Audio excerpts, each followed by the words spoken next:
आज का lecture start करते हैं जी। हमने ग्रुप्स की ऑलमोस्ट एग्जांपल्स देख ली हैं, तो अब थ्योरी की तरफ बढ़ते हैं। और थ्योरी की तरफ बढ़ने से पहले हमें कुछ कन्वेंशंस बनाने हैं और उनकी वजह भी जाननी है कि हमने ऐसे कन्वेंशंस क्यों बनाए, एंड देन हम अपने थ्योरम्स के प्रूफ्स की तरफ बढ़ेंगे।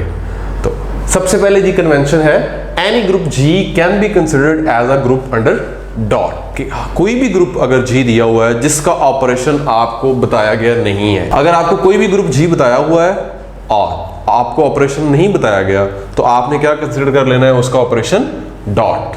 अगर आपको एक थ्योरम दिया गया है और उसमें किसी ग्रुप जी का जिक्र है एंड उसके ऑपरेशन का कोई जिक्र नहीं है, देन आपने उसके ऑपरेशन को क्या कंसिडर कर लेना है, डॉट। लेकिन अगर ग्रुप का ऑपरेशन बताया गया हुआ है तो फिर हम उसको चेंज नहीं करेंगे।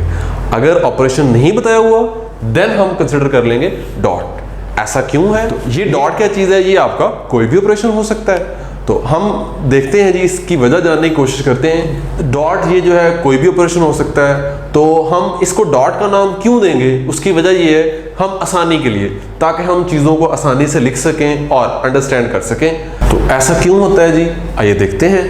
अगर जी का ऑपरेशन है स्टार, कोई ग्रुप जी है और उसका ऑपरेशन क्या है, स्टार। अब अगर हमें कहा जाता है जी कि आप ये कैलकुलेट करें ए स्टार ए स्टार ए,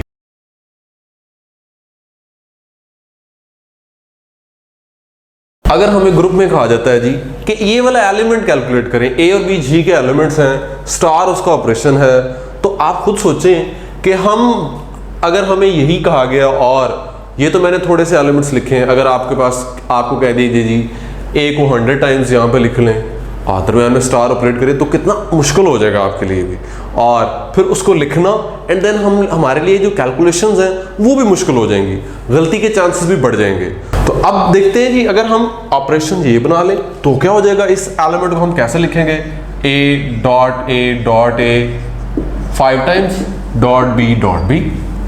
तो अब यही देख लें आप कि ये आपने एक एक्सप्रेशन लिखा इस ऑपरेशन के तहत, और ये एक आपने एक्सप्रेशन लिखा इस ऑपरेशन के तहत। तो अब आप खुद देखें कि ये आपके पास कितनी आसानी होगी ये चीजों को समझने के लिए और लिखने में भी। और हम इसको जरा और भी बेहतर कर सकते हैं, यानी हम इसको ऐसे लिख सकते हैं, ए कितनी दफा है जी, 5 टाइम्स। हम ऐसे लिख लेंगे a raised to power 5 and b raised to power 2। तो अब खुद देख लें, स्टार उसके बाद हमने क्या लिया, डॉट, तो उससे हमारे लिए कितनी आसानी हो गई है। लेकिन ये याद रखना है, यहां पे a raised to power 5 का मतलब एक्चुअली यही है, आपका जो ऑपरेशन है ग्रुप का ऑपरेशन वो तो क्या है, स्टार ही है। आपने आसानी के लिए चीजों को जरा बेहतर अंदाज में समझने के लिए, लिखने के लिए क्या किया, ऑपरेशन किससे बदल दिया, इससे। और उससे क्या फायदा हुआ देख लें आप कि अब अगर हमें ग्रुप में कह दिया जाता है जी ए को आप a raised to power 100 निकालें ऑपरेशन स्टार ही लेके, तो आप खुद सोचें कि हम कितनी जगह कैसे उसको लिखेंगे और हमें कितना टाइम लग जाएगा ए को 100 टाइम्स कैलकुलेट करने में, और ऑपरेशन कौन सा हो, स्टार। लेकिन अगर हम ये वाला इस्तेमाल कर लें, बल्कि ज्यादा अच्छा तो ये है कि हम ये इस्तेमाल कर लें, यानी हम कितनी आसानी से ये टर्म फाइंड कर सकते हैं। तो अब आप खुद सोचें कि अगर ए 100 टाइम्स हो और स्टार उस पर अप्लाई हो रहा हो और हम अब ऑपरेशन ये ले लें, तो फिर ये वाली टर्म हम कितनी आसानी से लिख सकते हैं। ए 100 टाइम्स लिखा हुआ है, स्टार अप्लाई हो रहा है, तो आप खुद सोचें कि आपको कितना टाइम लगेगा, आपकी कितनी एनर्जी ज़ाया होगी। उसकी बजाय आप उसको ऐसे लिख लेंगे तो ये इसमें आपके लिए बहुत सारी सहूलत मिल जाएगी। तो ऑपरेशन आपके ग्रुप का नहीं बताया गया, लेकिन जो भी है वही है। हमने क्या किया है, सिर्फ बदल दिया है, किससे, डॉट से। तो हमें क्या फायदा हुआ जी, आप देख सकते हैं यहाँ से पहले हमने कुछ ऐसे लिखने की कोशिश की, फिर उसके बाद ऐसे लिखा, और फिर देखिए कितनी आसानी से हमने और कितना क्विकली ये टर्म लिख ली हमने। तो अब से आइंदा से आपने ये याद रखना है। और एक और बात ये है कि हमने ग्रुप का ऑपरेशन नहीं बदला है, सिर्फ नाम बदला है, लिखने का अंदाज बदला है। तो नेक्स्ट कन्वेंशन की तरफ आने से पहले हम देखते हैं जी कि अगर आपका ग्रुप अबेलियन है और आप उसमें कुछ काम कर रहे हैं, आपने ऑपरेशन ग्रुप का जो है वो डॉट यूज किया है, आप ये वाला एलिमेंट देखते हैं जी, ए डॉट बी, ये वाला एलिमेंट ए डॉट बी देखते हैं, ग्रुप के अंदर आप काम कर रहे हैं, ऑपरेशन आपने डॉट यूज किया है। अब अगर आप भूल गए हैं कि ग्रुप अबेलियन है, तो भी आप ए डॉट बी को बी डॉट ए नहीं लिखेंगे, क्यों? क्योंकि जो आपका ऑपरेशन है डॉट वाला, वो आप बहुत सारी जगहों पे देख चुके हैं जी। जो डॉट वाला ऑपरेशन है वो बेसिकली जो है वो हर जगह कम्यूटेटिव नहीं होता, आपके माइंड में ऑटोमेटिकली अलर्ट आ जाता है जी। बहुत सारी एग्जांपल्स हमने देखी, मैथ्स में जैसे देखी, क्वार्टरनियंस में देखी कि जी डॉट ऑपरेशन जो है वो कम्यूटेटिव नहीं होता। लेकिन अगर हम ऑपरेशन यूज कर रहे हैं जी एडिशन का, देन हम ये वाला एलिमेंट लिख रहे हैं जी एक्चुअली a प्लस बी, और हम नेचुरली अगर हम भूल गए हैं कि ग्रुप अबेलियन है, तब भी हम a प्लस बी को क्या लिख लेंगे, b प्लस a लिख लेंगे नेचुरली। आप क्योंकि आपका जो ऑपरेशन है एडिशन वो कम्यूटेटिविटी के नजदीक तरीन होता है, और हमने जितनी भी एग्जांपल्स देखी एडिशन की वो सारी क्या थी, कम्यूटेटिव थी। आप जब ये काम कर रहे होंगे तो आपके दिमाग में एक अलार्म बजेगा जी a डॉट b और b डॉट a इक्वल नहीं होते। लेकिन जब आप ये काम कर रहे हैं, a प्लस बी लिख रहे हैं, तो आपके दिल से आवाज आएगी जी a प्लस बी और b प्लस a इक्वल ही। लिहाजा ये फिर हमारा कन्वेंशन है जी कि कोई भी अबेलियन ग्रुप जी होगा तो हम उसका ऑपरेशन क्या कंसिडर कर लेंगे जी, एडिशन यूज कर लेंगे। और अगर हमें नहीं पता होगा कि ग्रुप अबेलियन है या नहीं है तो फिर हम डॉट, और अगर अबेलियन है तो फिर ये वाला ऑपरेशन। अच्छा, इसके अलावा भी हमारे पास कुछ कन्वेंशन है जी 3, कि जैसे अगर हमारे पास लिखा हुआ है जी a स्क्वायर,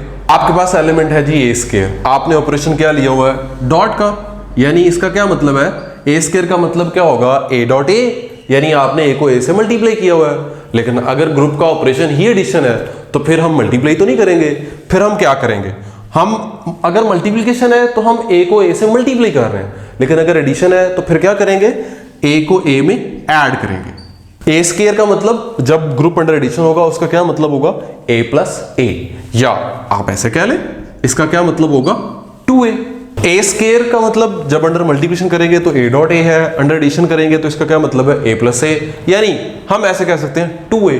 कि अगर a स्क्वायर का मतलब ये है जब मल्टीप्लिकेशन वाला ऑपरेशन है तो जो a की पावर है अंडर एडिशन में क्या है, वो a का मल्टीपल है, यानी a के साथ आपने 2 से मल्टीप्लाई किया है। यानी अगर आप यहां देखें, यहां पे अगर पावर है मल्टीप्लिकेशन में a raise to power n है, a raise to power n है तो एडिशन में क्या होगी, na होगी। इसके अलावा अगर आप दो एलिमेंट्स आपके पास मल्टीप्लाई हो रहे हैं, ए बी डॉट है, मल्टीप्लिकेशन है ए बी, तो यहां एडिशन होगी ए प्लस बी। अगर आपके पास ए इनवर्स है, ए का इनवर्स है, यानी ए रेज़ टू पावर -1 है, ए नॉन जीरो है, तो यहां पे क्या होगा, -a होगा। और इन जनरली हम आइडेंटिटी को शो करते हैं ई से, लेकिन अगर ऑपरेशन मल्टीप्लिकेशन का है डॉट, तो हम आइडेंटिटी क्या ले लेते हैं 1, और एडिशन में क्या आइडेंटिटी फिर हमारी आ जाती है 0 आ जाती है। अगर ए बी इनवर्स है तो इसका क्या मतलब है जी, ये ए और बी इनवर्स ग्रुप के एलिमेंट्स हैं, तो सबसे पहले तो इधर एलिमेंट आ गया ए, अब बी इनवर्स ग्रुप का एलिमेंट है, लेकिन ये दो एलिमेंट्स आपस में मल्टीप्लाई हो रहे हैं, इसका क्या मतलब है, ये दोनों एलिमेंट आपस में ऐड होंगे। और उसके बाद बी का इनवर्स है, तो बी के इनवर्स को जैसे हमने ऊपर देख लिया, ये क्या होगा, -b, अंडर एडिशन इनवर्स क्या बन जाएगा, -b। तो अगर ए बी इनवर्स लिखा हुआ है तो एडिशन में क्या बन जाएगा, a प्लस -b, एक्चुअली ये क्या बन जाएगा, a माइनस b। तो ये कुछ नोटेशंस हैं, कन्वेंशन है जो हमने याद रखने हैं, और नेक्स्ट जो भी हम प्रूफ करेंगे, जो भी हम थ्योरम्स करेंगे, उनमें हम इनको यूज करेंगे। नेक्स्ट थ्योरम की तरफ बढ़ते हैं जी। क्या है जी थ्योरम, कैंसलेशन लॉज। ग्रुप के अंदर कैंसलेशन लॉज को हम पढ़ने लगे हैं, उनका प्रूफ देखने लगे हैं, and then in cancellation laws की मदद से हम बहुत सारे थ्योरम्स को प्रूफ भी करेंगे। क्या है जी cancellation laws, for any ABC in a group G, कोई ग्रुप जी है जिसके ऑपरेशन के बारे में हमें कुछ भी नहीं बताया गया, एबीसी उसके एलिमेंट्स हैं, देन पहला कैंसलेशन लॉ ये है कि अगर ए बी और ए सी बराबर हो, यानी शुरू वाला एलिमेंट दोनों साइड्स पे क्या है, इक्वल हो, देन ये जो आखिरी एलिमेंट्स हैं ये भी क्या होंगे, इक्वल ही होंगे। तो इस कैंसलेशन लॉ को हम बोलते हैं लेफ्ट कैंसलेशन लॉ। लेफ्ट इसलिए कि जो एलिमेंट सेम है वो लेफ्ट पे लिखा हुआ है दोनों साइड्स। राइट कैंसलेशन लॉ है, क्या है जी कि अगर ए बी बराबर हो सी बी के लिए, ए बी और सी बी बराबर हो, बी किस साइड पे, अब जो सेम एलिमेंट है वो किस साइड पे लिखा हुआ है, राइट साइड पे, तो आप उसको कैंसिल कर देंगे तो बाकी क्या बच जाएगा, इधर से ए और इधर से सी। तो इस कैंसलेशन लॉ को हम क्या बोलते हैं, राइट कैंसलेशन लॉ। आइए अब हम इसका प्रूफ देखते हैं। अब कन्वेंशन हमारे पास क्या था जी कि अगर ग्रुप जी हो तो उसके ऑपरेशन के बारे में कोई इंफॉर्मेशन ना हो तो हम उसके तो हमने क्या कन्वेंशन बनाया है कि हम उसका ऑपरेशन क्या कंसिडर कर लेंगे, डॉट कंसिडर कर लेंगे। तो यहां पे हम प्रूफ करेंगे जी इन दोनों में से किसी एक को, मैं राइट वाले को प्रूफ करता हूं, तो राइट वाले का प्रूफ देखते हैं जी क्या है। हमने ये बात साबित करनी है, अगर ए बी सी बी के बराबर हो तो साबित करेंगे कि ए किसके बराबर है, सी के बराबर है। और ऑपरेशन कौन सा यूज करेंगे हम, डॉट वाला, जो हमने कन्वेंशन बनाया है। गिवन क्या है जी, A B is equal to C B, ये बात हमें गिवन है। हमने क्या करना है, हमने ए और सी को बराबर साबित करना है, यानी बी को खत्म करना है। अब बी को कैसे खत्म किया जा सकता है, ग्रुप में एलिमेंट्स के इनवर्सेस तो मौजूद ही होते हैं, जो भी एलिमेंट्स हो ग्रुप में। एज बी चूंकि जी का एलिमेंट है, तो फिर इसका क्या मतलब है, बी इनवर्स किस में है, जी में है। ए और सी भी जी के एलिमेंट्स हैं, लेकिन मुझे ए और सी के इनवर्सेस की कोई जरूरत नहीं है। अब हमने प्रूव करना है जी, ये गिवन है, इससे मैंने प्रूव करना है ए किसके बराबर है, सी के बराबर। तो कंसिडर कर लेता हूं मैं ए को और प्रूव कर दूंगा कि ए किसके बराबर है, सी के। तो कंसिडर ए, इस एलिमेंट ए को मैं कंसिडर कर लेता हूं, और मैं इसको ऐसे लिख सकता हूं जी, ए, इसको मैं ऐसे लिख सकता हूं, ई जो है वो ग्रुप की आइडेंटिटी है, where E is identity in G। Consider किया जी ए किसके बराबर है, ए ई के। ई क्या चीज है, आइडेंटिटी है ग्रुप की। अगर ई ग्रुप की आइडेंटिटी है तो ए ई क्या होगा, ए ही होगा, क्योंकि ई आइडेंटिटी एलिमेंट है। तो अब मैं ई की जगह क्या लिख सकता हूं जी, मैं ई की जगह लिख सकता हूं जी बी बी इनवर्स।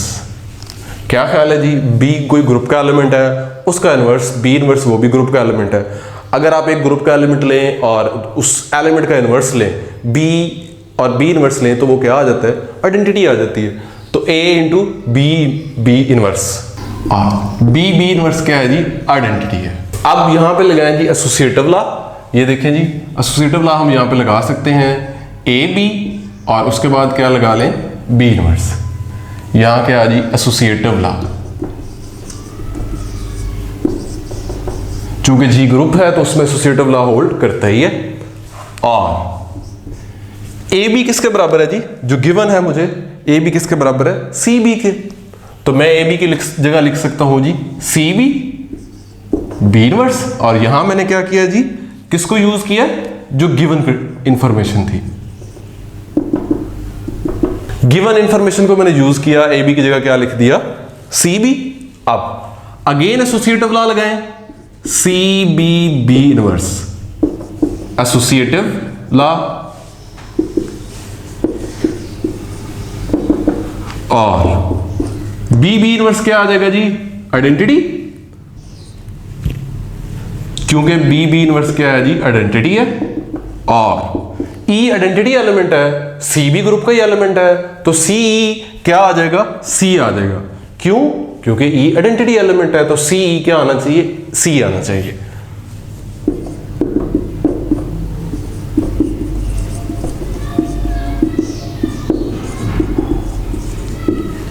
तो हमने क्या कंसिडर किया था जी, ए को कंसिडर किया था, साबित क्या कर दिया कि ए किसके बराबर आ गया, सी आ गया। तो यही हमने करना था कि अगर ए बी सी के बराबर हो तो हम साबित कर सकते हैं कि ए किसके बराबर है, सी के बराबर। यानी हम राइट साइड वाला जो एलिमेंट है उसको कैंसिल कर सकते हैं। और सिमिलरली आप लेफ्ट कैंसिलेशन लॉ को इसी तरह खुद से प्रूव कर सकते हैं।